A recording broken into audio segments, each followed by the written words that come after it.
All right, this one's a little bit closer to home. Actually, it's northern Florida.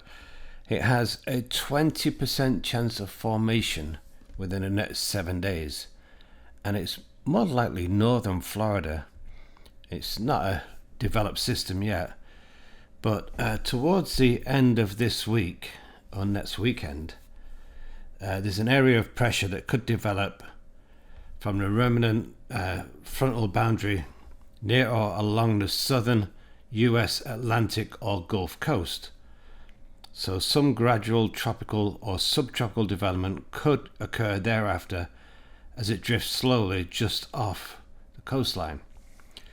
They're not sure exactly which coastline. It could be the Gulf coastline, it could be the Atlantic coastline. So that yellow area shaded there is the possible area of development.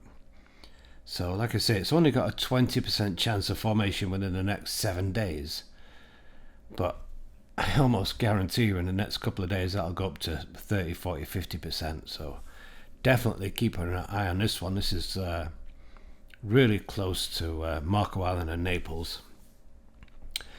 It's probably not going to be a hurricane or a tropical storm, but it could be a weather maker, a bit of a soggy day or two. So we'll keep our eye on this one, see if it develops any further into a system. Right now it's just a possible area of development. All right, so there we have it. Really close. Well, actually, I wouldn't say close to Florida. It's on Florida.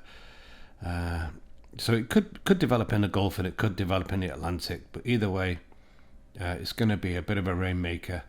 We're quite a ways out yet, so we're looking towards the end of this week to see if it's developing and where it goes. All right, my name is Paul. Thanks for watching. Give it a thumbs up. Don't forget to subscribe. See you later.